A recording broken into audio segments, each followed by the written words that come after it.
Fáilte isteach, you're more than welcome to our program Suantraí Íosa, where we prepare the liturgy of the Eucharist for the following day. In this case, we are preparing for Thursday, the 26th of March, week 5 of Lent.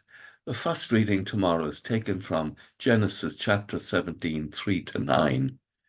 The Lord changes Abraham's name to Abraham, which means the father of nations.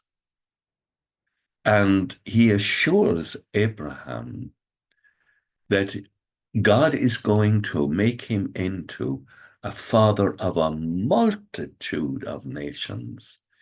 In another part of the book of Genesis, he will describe the descendants of Abraham as many as the stars in the sky at night. God makes a covenant in perpetuity with the descendants of Abraham and Abraham to be their God and the God of our descendants afterwards. God's promise to us is that in the mystery and the suffering of life, we will in fact hand on the faith. And here we are,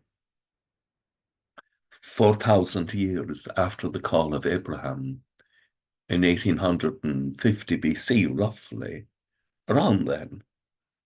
Here we are, and the faith in which we call on Abraham as our father in faith is continuing. And Psalm 105, consider the Lord and his strength, not our weakness. God's power is multiplied in our weakness. 2 Corinthians 12, verse 9, my grace is sufficient for you, for my power is perfected in your weakness, the Lord says to us.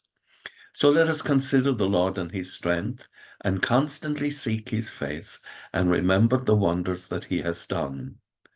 And the gospel tomorrow is a gospel of real power.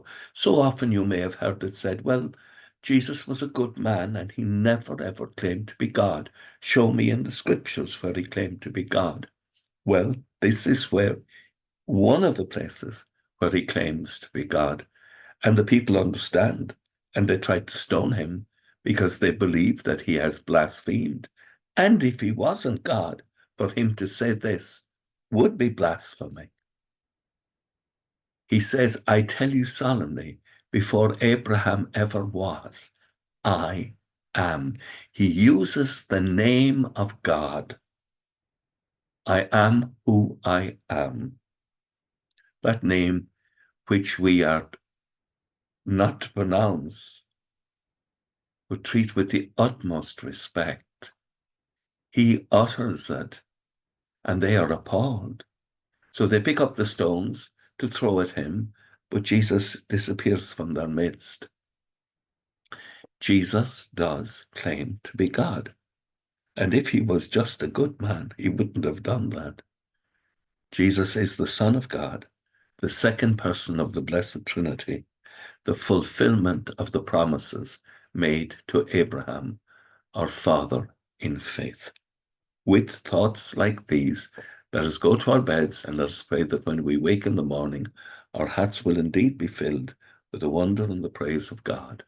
Agus gamana dia elakotag shiv, ahon mak agus spirit nave. Amen. Slán go fóill. Bye for now.